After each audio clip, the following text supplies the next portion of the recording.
What's up, y'all? Welcome back to Daddy's to Talk.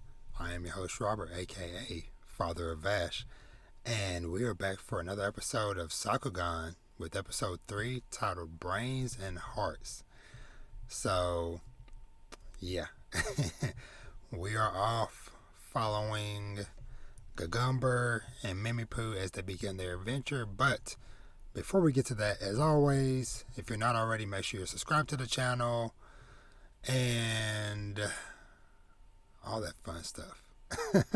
Sorry, but yeah. So let's just go and just dive right in. Let's waste no time. So this episode was a really good back and forth, and I love how thinking now how they incorporate like basically like what this title means to the theme of what happened in this episode of Brains and Hearts. So Gagumber, all episode, every time it was like a big decision to make. Gagumber was like, "Hey, we go here, hey, we think here." But Mimipu was like, "Man, I'm smart, so this is what I'm trusting. You can trust this, but hey, me, I'm gonna trust this." And so I love how that played into the episode, just because as a parent, I know how hard-headed, maybe, yeah, it's hard-headed, and sometimes stubborn kids can be. Because I know there's plenty of times where I tell my kids, like, hey, you should probably do this, or hey, probably don't do that, but they end up doing it anyways, and then they mess around and get stuck, or whatever the case may be, whatever. But hey, sometimes kids have to be curious and find out things for themselves, but there are also times to where sometimes you do have to just let them try and just see what happens, because sometimes, the fascinating things about kids, is that I guess it's to expect the unexpected. Because like I said, like, hey, it's been plenty of times, like I said, where I'm like, hey, no, if you do it that way, it won't work. But then it's like, okay, they actually do it their own way with even like a tweak. And it's like, oh, good job. And so yeah, so that's kind of like where things was this episode, because so they're basically trying to figure out, or trying to plot their route throughout the labyrinth, because we got introduced to the episode basically starts off whatever where they're like harvesting these little like crystals or something, or whatever, they're shaped like flowers, in order to, I guess, like, like make a living, or so to speak, or like to be able to provide some form of income for them to eat off of as they are traveling throughout the labyrinth. Well, while they are doing that, Mimipu notices in the distance a camp with the red flag, and that's where Gagumber explains, like, yes, the red flags basically signify more or less like, okay, this is an area that has already been explored, so on and so forth. And so they pull up the map with all the different red flags all over it, and so they end up basically like trying to plot out their course throughout. And so Gagumber's like, oh, hey, let's go over here. But Mimipu's like, well, according to like the clues and hints we got from the little orange gem thing, she ends up being like, no, we should probably go here, because look, if we go here, we'll pass by the little area that she saw in the distance with the flag. And so basically what she ends up doing is she ends up locking out Gagumber from being able to use his half of the controls for the robot. And so she is the one controlling the robot by herself, while Gagumber is just chilling. Let me see if I can find. Oh, well, whatever. I can't find anything quick. Yeah, Gagumber's just chilling, sitting back. Yeah. You doing all right up there? As Mimipu is just like struggling, trying to make her way across all these precarious positions and heights and stuff, while Gagumber's just sitting back, just with his little magazine, just being like, hey, if you need help, just let me know.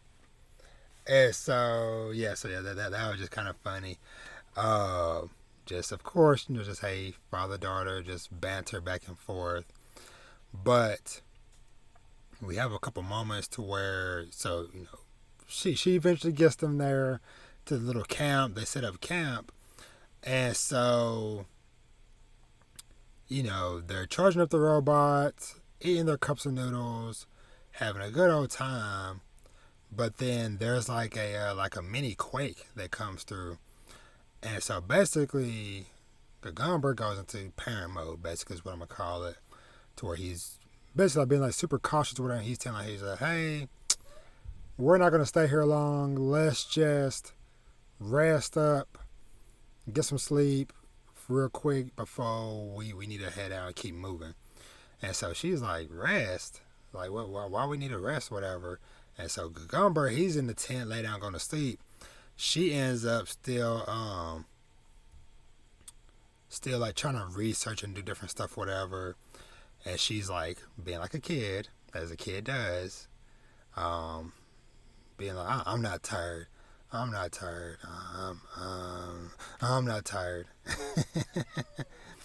And she is like nodding off and stuff, whatever. And so then we have a moment where a freaking kaiju just like pops up out of nowhere. Well, before the kaiju popped up, Mimi Poo, of course, big brain. She's noticing like, okay, because of how much, so when the earthquake happened and created like this big crack in the ground, and some of the water that was flowing through is like going down. Well, she knows it's like, man, the amount of water that has gone away, it must mean that like below us is like a giant chasm, which means that, hey, we could probably go down through there as a shortcut, yada yada yada. And then that's when the kaiju just like boom comes in out of nowhere, starts attacking. And so of course Gagumber is like, hey, trying to distract it and stuff, whatever. Mimi Poo, thinking she doing a big brain move, is like, oh, let me just jump in this hole. So she jumps down. And it is like when Kaido fell 10,000 meters from Sky Island onto Kid's base in One Piece. That was just ridiculous. She just blindly just jumped with just nothing but just her backpack with her little stuffed animal on or whatever. And Gumber's like, yo, like, what is you doing? And she just falls, and she, apparently the stuffed animal can turn into like a giant fluffy ball. And so she's able to cushion her fall with that. And so, but now she is way down here. And she's like, okay, because, yeah, she ended up being correct. There's like a whole like little old colony base thing or whatever down there. But it is like freezing cold. Some stuff is iced over. And she's like making her way through this area. Once again, like I said, just as a parent, I'm being like, this is very irresponsible of you, Mimi Poo, to be doing this. But she is like making her way through this. And she is like she ends up stumbling across this little cave area where she finds, or she trips and falls down like a little hill with some water. Ends up in this cave that has some skeletal remains, some bones, and she's like, oh, these are some markers that went missing. And so she shines her light into the distance, and she sees all these little red eyes, as you usually see in these stuff, whatever. And so she starts running away because she's like, oh, there is something coming. Now, we don't get a name for what these things are, but they're basically like little tiny like scorpion kaiju things. And it's like dozens and dozens of these things just like emerge from the shadows, just like chasing her down. And of course, as she's running away, she slips, drops her backpack, and her stuffed animal thing, and she ends up getting to like this like old like big like shipping container or whatever and hiding. And at this moment, she is truly freaking out because she checked her pockets. She has nothing but lint and bolts and paper clips. So now she's all alone. No food, no water, no supplies, nothing. And it's freezing cold in this environment. So yeah, she just has. This is where like it really starts to hit her because she's once again fighting her sleep. The exhaustion is settling in. You don't get enough rest. Your brain isn't gonna be thinking clearly, and I know that. I know that very often. Uh, but yeah, that is the unfortunate situation that she finds herself in, and so now these scorpion things are like bashing against the container, trying to get in, and she ends up dozing off and having like this fantastical dream. But the thing starts to like breaking into the tunnel, and that's when she actually screams out for Gagumber, I need you. And of course, in awesome dad fashion, he comes busting through, saving baby girl, and just like kicking off all these little scorpion things. And yeah, they end up making their escape and doing like their dynamic duo tag team uh, moment where they like both like drill underground or whatever. And I love we get this like very awesome shot. Let me see if I can find it real quick.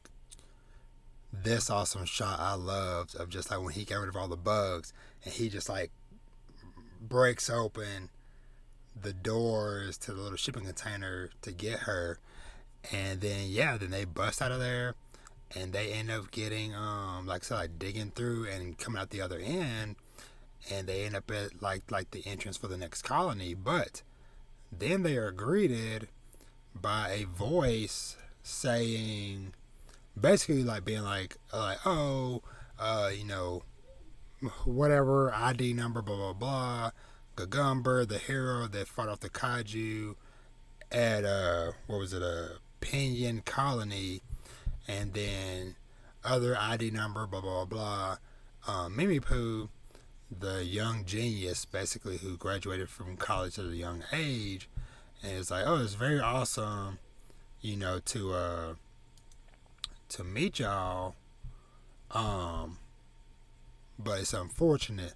But actually, before that, also there was like this also other awesome moment where they, like I said, they tunnel out and escape. But of course, now they're plummeting, or they like try to grapple down. But the grapple breaks loose, and so Mimi Pooh, she actually had a big parachute that she had brought with them, whatever, to help them float down. And that was an awesome moment of just like Gagumber kind of like understanding, like, okay, hey, you had an awesome idea and you used it. And she was like, yeah, see, big brain type of moment. And I just love that he acknowledged, like, okay, hey, yes, okay, cool. You know, you kind of screwed up earlier with your plans and stuff, whatever, got trapped, but hey, you came through in this clutch moment. But yeah, we get this like mysterious dude sitting down, chilling, drinking some tea, surrounded by a bunch of the mechs, whatever, saying, you know, he's, you know, regrettably sorry, you know, about them, because he's like, you're both exceptional talents, which makes this terribly regrettable. So I'm like, okay, what is going on? What is about to happen? I did like in the preview, we got a little sneak peek of what's going to be in next episode. And so we see, it looks like we're finally going to get to see the lady that's in the poster that has like the purple hair. And so the Gumber seems a little flustered meeting her. So I'm very curious to see like who she is, what she's about, as well as like what this whole colony or whatever, basically like what the heck is going on, and why that guy said what he said. But yeah, very interesting. Like I said, another really cool episode, and just ready for another awesome week, to see where this series is gonna go. Cause like I said, it's like, okay, the adventure, you know, is afoot, and we're about to go into our first new area and first new town with other new people and stuff. So it's very exciting just to see like, okay, how do these people live within their colony and stuff, and then just kind of continue to build and grow from there. Now I am curious because I don't know if we have like an episode count, if this is gonna be 12 episodes or what. But either way, like I said, I'm still loving it. Episode 3, real strong, big thumbs up from me. And yeah, so that's gonna do it for this little quick recap of the episode. As always, let me know down in the comments below what y'all thought of the episode, and what do y'all think is the intentions of that guy that was at the that was shown there at the end. And are you as excited as me to meet this new mystery lady that's kind of been teased in the promotional art and the intro and stuff as well? So yeah, as always, make sure you're subscribed to the channel so you get updates whenever I post something, a new video, podcast, whatever the case may be. And I'll catch y'all in the next one. Be easy and peace.